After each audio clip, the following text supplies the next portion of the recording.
Hi, thank you for joining me. I'm Matthias. Ralph wanted to say something that he didn't get to say, so I'm going to talk about that first. I'm going to get to the article I started, but first I'm going to start off with a poem and some encouraging quotes. It's called The Love Light's Message. Your writing is exciting, for the truth keep on fighting. Your words of wisdom, they flash like night lightning. They are helping us defeat the darkness of man and replace it with love to help all understand. That's about a poem for writers to encourage them to keep writing.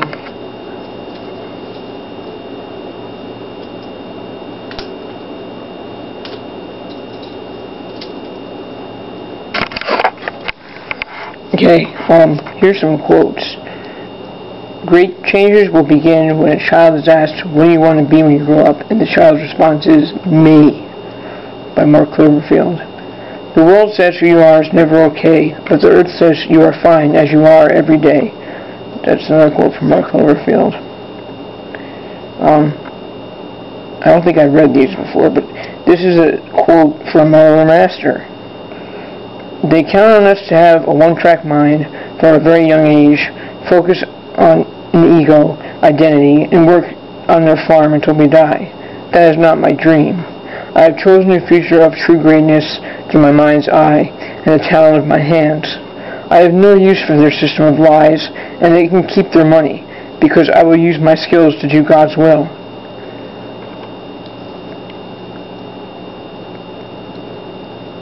And help others realize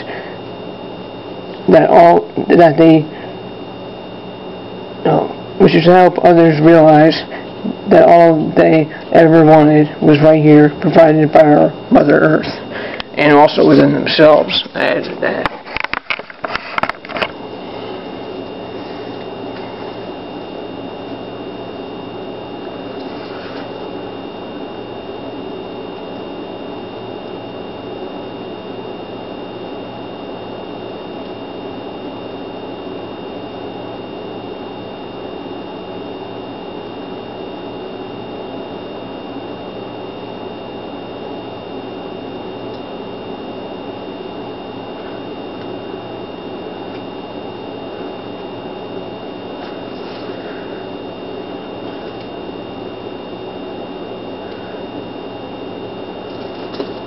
Okay, I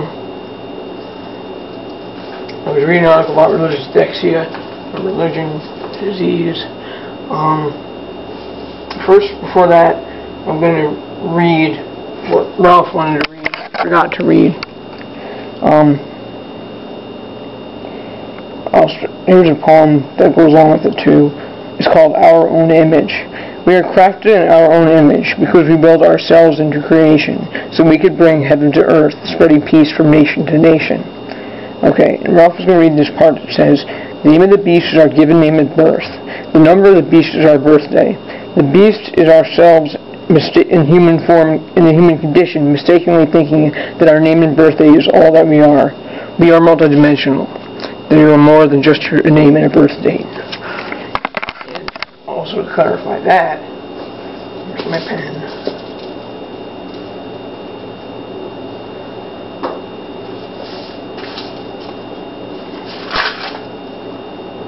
Okay. We We existed before our arrival on Earth. We are star children. Instead of date of birth, it should be called date of arrival. We arrive on Earth as a spiritual being having a human experience. Birth equals arrival, death equals departure. As the spiritual self-awareness of humanity continues to expand, we can begin to create our own identity. We are no longer the slaves of our given identity. That's the key there. Be who you want to be. When a baby's born, it's like the parents are the surrogate parents of the spirit within, but they're the biological parents of the child on the outside. Because we're more than just our outside. We have that spirit within, and that spirit within can be whatever it wants to be.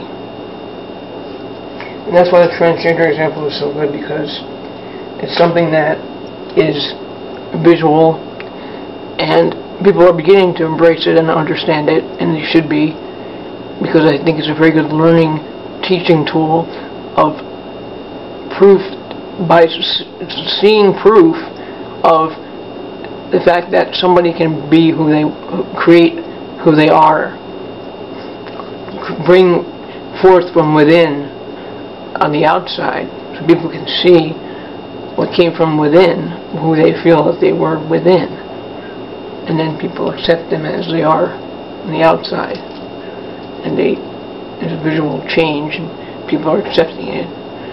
And I think that's their purpose, really, is to show people the physical transformation that somebody makes, becoming who they are inside. Because most people everybody basically just keeps their given name at birth. Doesn't really question it or think about it, but really, it's just something to sign up to, so you're counted like an animal. You should be able to have your own name, whatever you want it to be. Be yourself, own yourself. And you can say that, yeah, your outer self is that name you were given at birth, but your inner self is endless, and maybe it doesn't even choose to have a name, because names kind of limit us. But names are something that helps people identify and understand. And a lot of people it's tough. If you were nameless, it's tough. But you can create your own name and be your own individual, and they will not have your soul. They only have your outer shell. And that's not, it's ridiculous, and that should also be fought. Because they can say whatever they want, but they don't own us.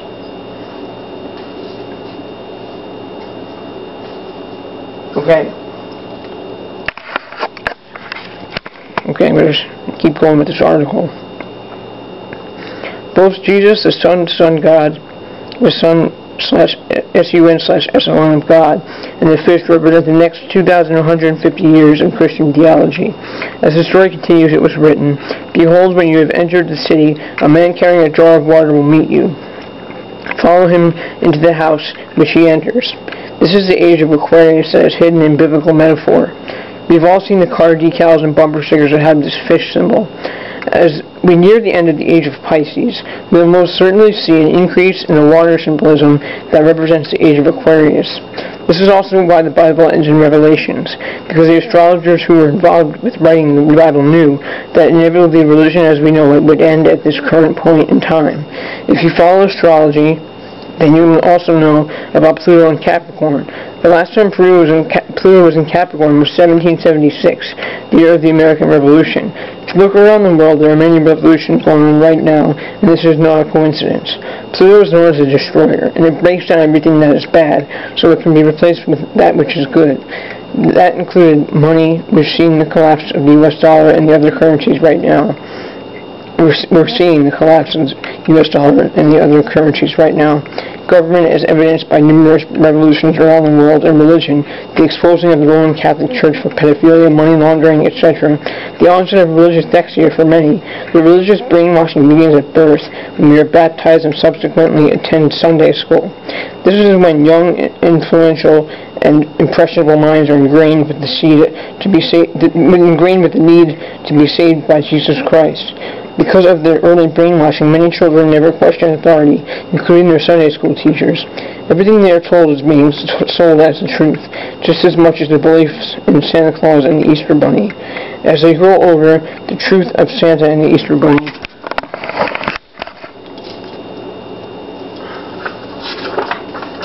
are revealed. But for most people, they still cling to the same fictitious religious archetypes without questioning the belief or its origins. For example, did you know that the 10 Commandments were stolen from the Egyptian Book of the Dead, which actually has 42 commandments? In Exodus, we are told that Moses went to Mount Sinai and received these commandments from God. Apparently, this supernatural event is one of the many lies in the Bible. Perhaps Moses had a narcissistic personality disorder comorbid with bipolar manic episodes. More likely, Moses experienced delusions of grandeur if the event even occurred at all. Without completing a psychosocial evaluation with Moses, we will never know. It becomes blatantly obvious how naive people can be when they believe everything they read in the Bible without questioning anything. For example, are we really supposed to believe that we all came from Adam and Eve? How does that explain different ethnicities, blood types, and RH values? If the Bible dates our existence, and our thing is, we know that if you know the Anunnaki story about how humans were made, and that pretty much figures out what's up with that. So remember, with the Bible, it says God created us in our image, our likeness. Who's we? So yeah, just to touch up on those that we had been talking about for a while. If the Bible dates our existence to approximately 4000 BC, then how did people explain the pyramids on the Giza Plateau, which date back to over 10,000 years ago? Who built the underwater pyramids in the China Sea, which are estimated to be about 12,000 years old? Why is God assumed to be a man? Why can't God be a woman? Why can't God be the source without religious or gender connotations? Yes, creator source. Beyond male, female, both, all of it, everything. If Jesus was so amazing, then why didn't people write about him when he was alive? Granted, the people were illiterate in those days, but surely they would have drawn a few pictures of his alleged miracles. Even if primitive man documented UFOs and aliens over 25,000 years ago, And as we say, Jesus, there was no J at that time. His name is Yeshua, and he was a great teacher that taught great things, that taught great work.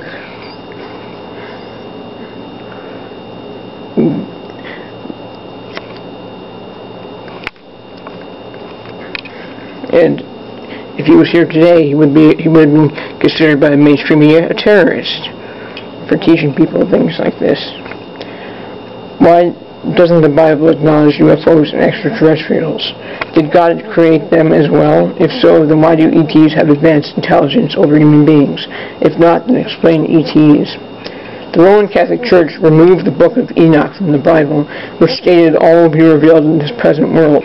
Enoch allegedly mentioned a wondrous civilization in the past that misused the keys of higher knowledge, presumably Atlantis. Why were these writings eliminated from the Bible, and why did the Bible neglect to mention previous civilizations? The Roman Catholic Church has enough net worth to feed, clothe, and shelter every person on this planet. So why is there homelessness and starvation? That is really obnoxious. That makes me really mad. Because there's no excuse. Nobody should be starving. And nobody should be homeless. Do Christians ever question why they are baptized or circumcised? Do you know the true origins of these religious